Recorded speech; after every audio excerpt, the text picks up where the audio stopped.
Esiet sveicināti Latvijas neredzīgo biedrības jauniešu organizācijas podcastu ciklas Starp redzi un mums 8. epizodē. Šodien būs tāda ļoti interesanta tēma. Parasti redzīgi cilvēki, sastopot cilvēkus ar redzes traucējumiem, uzdod dažādus jautājumus. Bet šodien mēs, cilvēki ar redzes traucējumiem, metīsim kaunu un kautrību pie malas un izjautāsim redzīgus jauniešus. Mani sauc Alise, un šodien es izjautāšu jauniešus no jauniešu centra Kaņieris. Ar mani studijā ir Daniela, Ilze, Jēkabs un Kristmunds. Un sākšu ar tādu jautājumu par dabu. Un varbūt sākšu ar Danielu. Kā izskatās mākoņi un debesis? Par mākoņiem mums bērnībā vecāki stāstīja, ka, ja mākoņus būtu iespēja pataustīt, tad tie pēc taustes izskatītos kā marshmallow.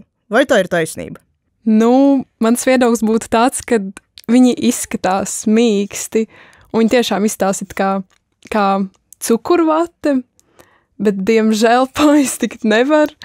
Un, kad pieeja tuvumā, tad tas viss, kad tu esi iekšā mākonī, izskatās vienkārši, kad apkārt tev ir migla, un nevar nekādīgi pataustīt.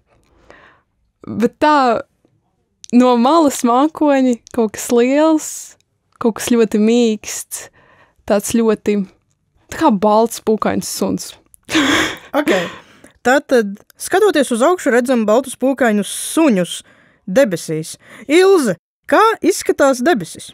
Debesis, tas ir tāds ļoti skaists, it īpaši sajaukumā ar mākoņiem, tāds ļoti skaists. Es nosauktu to par varbūt biezeni, es nezinu, tāds plūstošs, tāds sajūt, ja varētu pieskarties debesīs, tad sajust ūdeni, kas ir uz zemes, un tāds ļoti patīkams. Bet arī pieskarties, diemžēl, nevar, bet jā, es to asociētu ar tādu skaistu biezeni.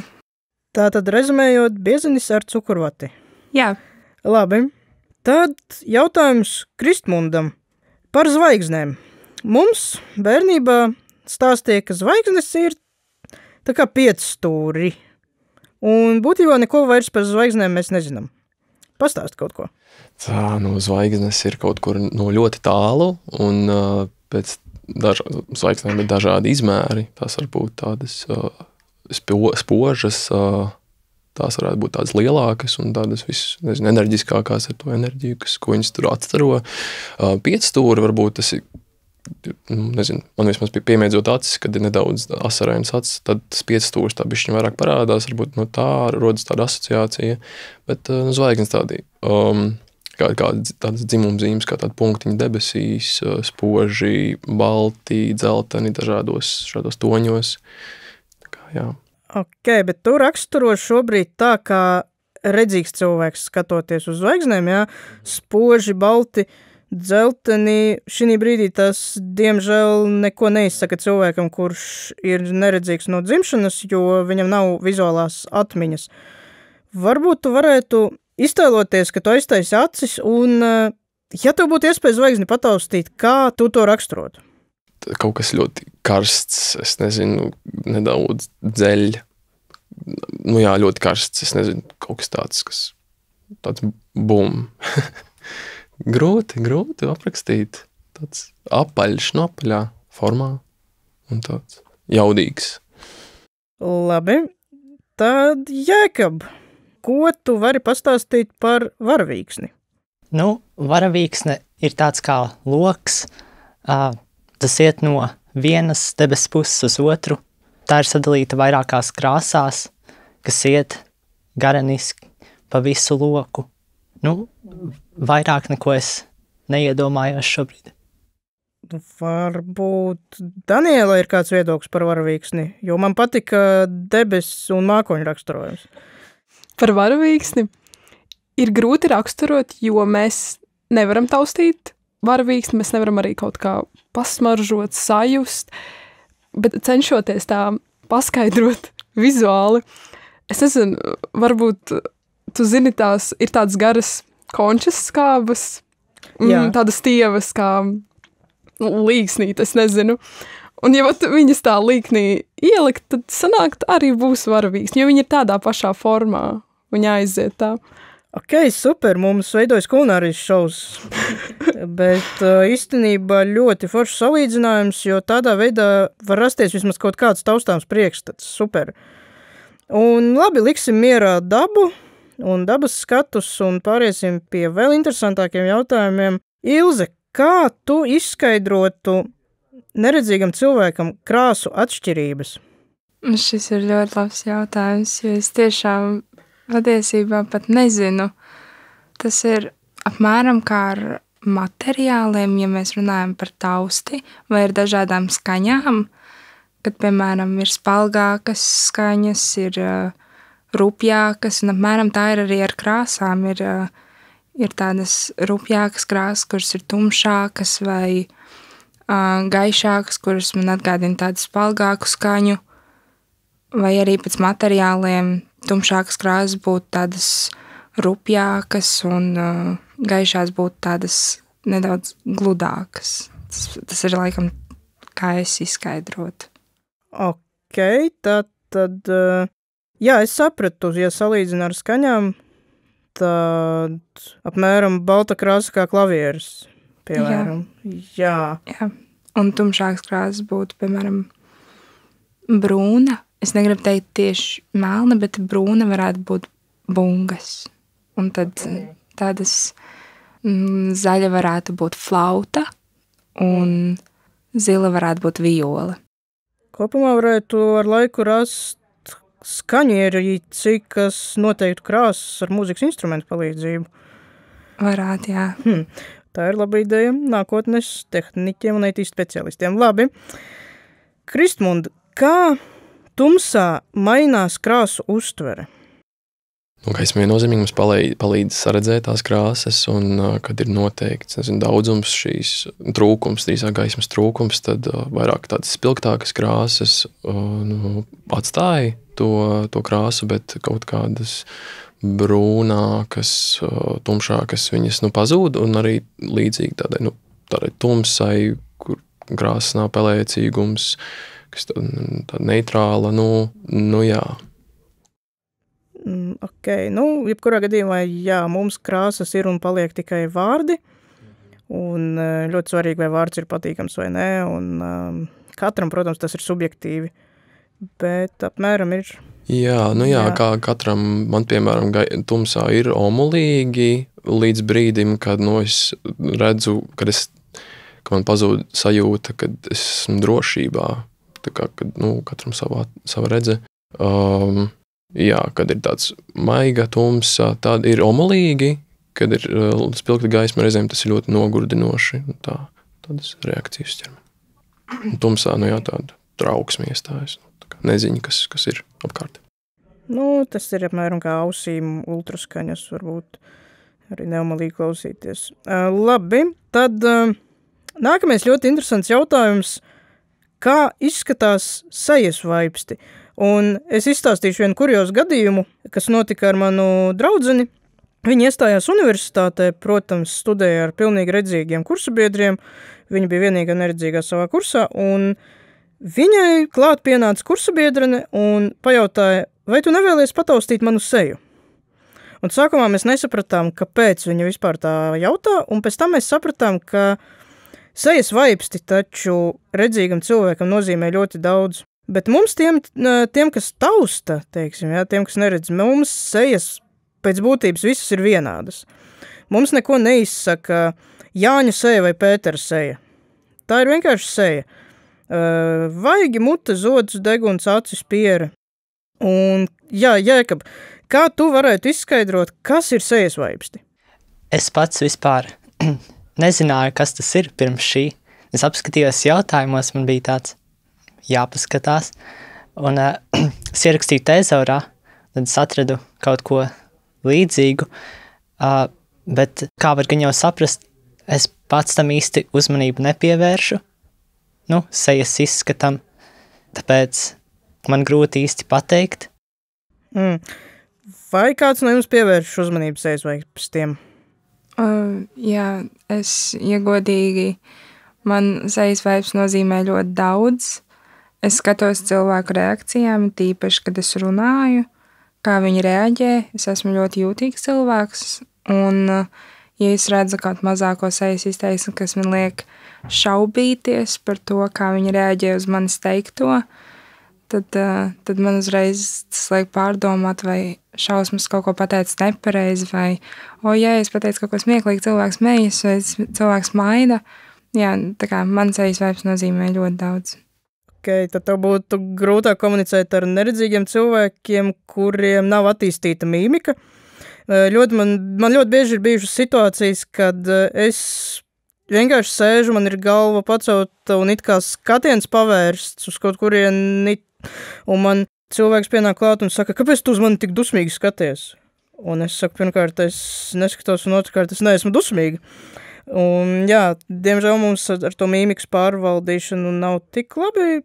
Dažiem ir, dažiem nav, bet tomēr jautājums ir tāds, piemēram, stāv blakus divi cilvēki, Jānis un Pēteris, un ja mēs taustītu viņu sejas, pēc idejas tās sejas būtu vienādas. Kā redzīgs cilvēks var atšķirt? Šis ir noteikti Pēteris, es viņu atpazīstu pēc sejas vaipstiem. Sejai ir dažādas formas. Ne visas, piemēram, sejas ir apaļas vai ovālas, ir dažādas sejas formas, dažiem ir lielāki deguni, dažiem ir mazāki deguni, dažiem ir smalkāks lūpas, dažiem ir tādas lielākas lūpas, un taustot var atrast atšķirības pret dažādām sejas daļām. Es nepiekrīstu, tāpēc, ka tad vajag ļoti sīki un smalki atcerēties pēc taustes, ka, lūk, šim te Jāņa onkulim ir mazāks deguns nekā Pētera onkulim, piemēram. Jā, ar droši vien ļoti palīdz vizuālā atmiņa un arī acu krāsa noteikti, jā.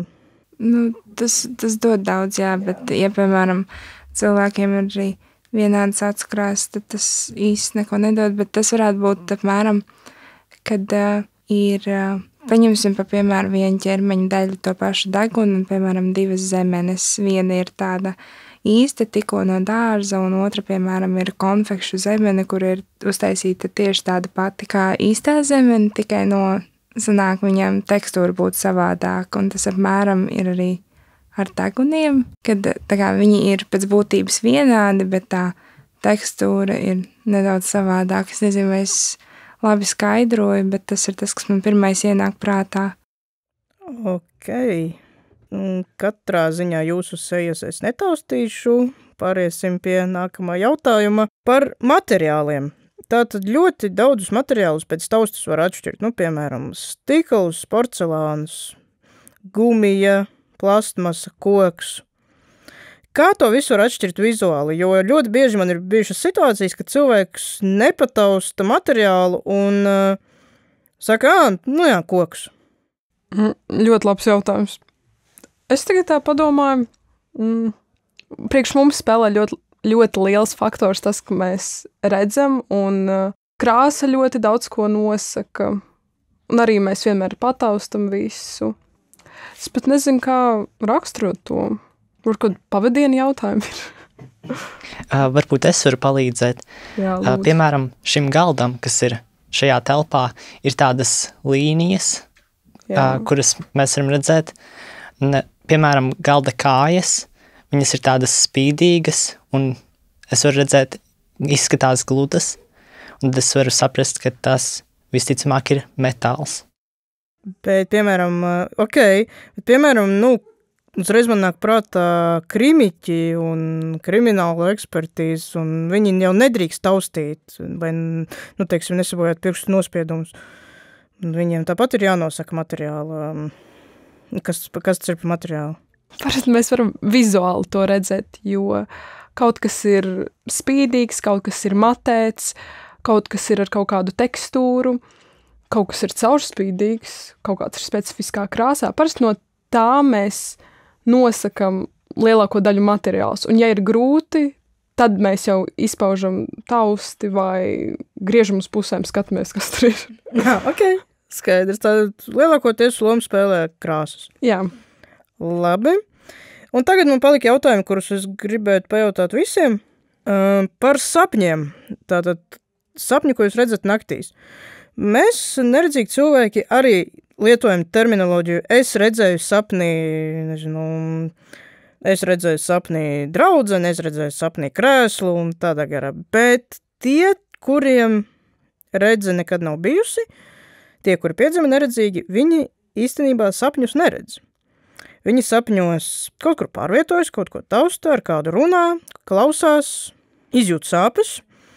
Es, piemēram, nosapņoju, ka dabūju pa degunu, un es jūtu sapnī sāpes, bet es sapnī neredzu. Un ļoti daudz par to brīnās, jo daudziem cilvēkiem sapnī ir tikai vizuālie tēli. Un tad es domāju, kā tas var būt, vai jums sapņi ir kā filmas? Gandrīz vai ka jā, daudz emocijas, ko tu jūti, un man vismaz personīgi tas ir vairāk vizuāli. Es nezinu, neesmu īsti runājis ar šādiem citiem cilvēkiem, ko viņi pieredz sapnī, kādas emocijas, kādas maņas, nezinu. Man, piemēram, sāpes var būt, nezinu, sirdī kaut kas tāds šausmīgs, bet tas, man liekas, caur emocijām tā nāk kaut kas, murgi, piemēram, tad ir kaut kādas ķermeniskas reakcijas, ko es dzirdu, varbūt ir kaut kas, ko es dzirdu, bet, protams, jā, jo es varu atcerēties kaut kādas sarunas, piemēram, nākamajā brīdī. Bet sanāk, ka tev sapnis ir kā filma bez skaņas, ko tu skaties un izjūti emocijas, pārdzīvo par šīs filmas varoņiem, bet pats neiesaisties. Grūti novērtēt, kuras skata punktu sapnī tu pats esi. Man, piemēram, tā ir, es nezinu, vai es reizēm esmu kā daļa no tā sapņa, vai es vienkārši novēroju, tā kā bieži vien tas filmas, bieži vien es kā varonis šajā filmā pārvietojos pats. Tā kā tas ir kaut kāds ar kameru pie galvas, nezinu, kā no ikdienas nedaudz. Ok, kā ir pārējiem? Es sapņos pārsvarā runājos, es dodos kaut kur, un es varu redzēt, tā. Tad tu izmanto vairāk maņu arī, teiksim, tausti pārvietojoties un, dzirdi, ja jau tu runājies, tad arī dzirdi izmanto. Ok. Es gribēju piebilst, ka fiziskas sāpes es neatceros, ka es justu sapnī. Labi. Kā ir meitenēm? Man personiski, es neredzu sapņus vispārīgi, es aizēju gulēt un es pieceļos. Tāpēc es nezinu. Pēdējo 5-8 gadu laikā man nav bijuši sapņu, tāpēc es nevaru atbildēt šo jautājumu. Es vienkārši aizēju gulēt, un tad es vienkārši mistiski pamūžos. Ok, un Ilze? Jā, man ir tā, ka es pēdējā laikā sāku redzēt biežāk sapņus. Man bija tāds periods, ka es neredzēju vispār, bet es viņus pārsvarā redzu vizuāli kā no malas, bet es redzu sevi no malas. Sanāk. Es esmu gan filmas varonis, gan vērotājs. Un manos sapņos ir arī dialogi, bet es viņus nedzirdu, kad es esmu sapnī, bet es saprotu, ko viņi runā, un no rīta pamostoties es viņus atceros, un tad ar laiku es viņus aizmirstu. Un ir arī bijušas tādas situācijas, ka es esmu kaut ko nosapņojis, un tad pēc 2-3 dienām tas notiek arī vai tieši tāpat, vai kaut kas līdzīgs notiek arī reālajā dzīvē, un tad man ir tāda deja vu, bet jā, es visbiežāk skatos sevi no malas sapņos. Ļoti interesanti, grūti to pat iztēloties, kā var nepiedalīties pilnvērtīgi un neizmantot visas maņas, bet jā, tas atkal liecina, cik ļoti jūs izmantojat redzi savās ikdienas gaitās, un tas atkal noved pie pēdējā jautājuma, ko es arī gribu pajautāt visiem. Kā jums būtu nonākt pilnīgā tumsā? Aiziet acis vai pilnīgi izslēgt visas gaismas?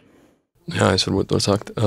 Sākumā droši vien kaut kāds īsāks periods, tad es varbūt atkarīgs, kā es objektīvi vērtēju šo situāciju, bet, ja man jāiztēlojas, tad sākums varbūt būtu tāds apjukums un neziņa, kas apkārt notiek, kaut kādas bailes, nezinu, ka es kaut ko palaidīšu garām vai ka es būšu apdraudēts. Reizēm arī, protams, tāds, nezinu, miera sajūta uz īsu brīdi līdz, trauksme. Labi. Pirms nākot uz šejien, es biju domājis par šo jautājumu, Un domājot par to, man uzreiz parādās bailes, ko tad neusticība šai pasaulē. Man būtu trauksme visu laiku. Man liktos, ka kaut kas ne no kurienes tīk parādīsies, tīk atstīšu savu galvu, vai es uz kādu uzskāpšu.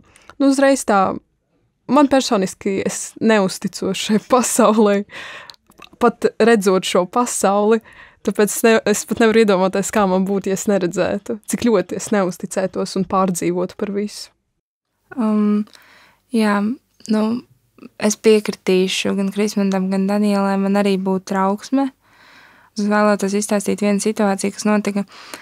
Es biju, kādu 10, 12 gadu laika posmā, no tā precīzi neatceros. Un es biju dušā, un pēkšņi man pazuda gaisma. Vecāki izdomāja pajokoties un izslēgt gaismu. Un es biju tik ļoti pārbijusies, vēl tieši tajā brīdī bija aiztaisījis acis, kad viņi izslēdz gaismu, un es biju pārbijusies, sāku kliegt. Tā kā es domāju, ja man pazustu gaisma, tas būtu, tā būtu man reakcija, man būtu bailes, trauksme, un arī tāds iet, kaut kas no malas izliks, nezinu, uzbruks, nedod Dievs, paslīdēšu, nokritīšu, bailes un trauksme ir tas, kā es to asociētu. Jā, vēl es gribēju piemetināt klāt, ka iestājas tāda pēkšņa uzreiz tādas, ķermeniskas reakcijas, kaut kādas, instinktīvas, cīņa par savu izdzīvošanu un, tiešām, sevis saudzēšana, taču, reizēm arī ir tāda miera sajūta un, ka ir tāda klusa, mierīga vieta, atkarīga, protams, no tā kā atrašanās vietas, cik tu uzticies. Jā, man tas noteikti ir atkarīgs no vides. Piemēram, man patīk iet dušā tumsā, tas ir diezgan mierīgi, bet, piemēram, ja es būtu uz ielas un es neko neredzētu, tad noteikti būtu šī primitīvās bailes no tā, ka es nezinātu, kas ir apkārt un kas notiek. Jūs baidaties no ļoti burvīgas pasaules. Es apsolu visiem, kas klausās šo podcastu, ka es pacentīšos izvilkt šos jauniešus uz ielas un pastaigāties ar spieķiem, viss būs labi. Mēs visi noteikti izdzīvosim. Bet katrā ziņā liels jums paldies. Es domāju, ka tiem cilvēkiem, kas mūs šobrīd klausās un neredz, bija iespēja kaut ļoti lielu attālumu ielūkoties redzīgo pasaulē, izprast dažus jautājumus. Man milzīgs prieks bija ar jums sadarboties, jūs esat superīgi, un noteikti es jūs pierunāšu ielūkoties arī savā pasaulē. Paldies jums! Paldies! Paldies tev! Paldies! Projekts Education is Key tiek finansēts ar Eiropas komisijas Erasmus+ maza izmēra partnerību pieaugušo izglītībā, kuru Latvijā administrē Valsts izglītības attīstības aģentūra.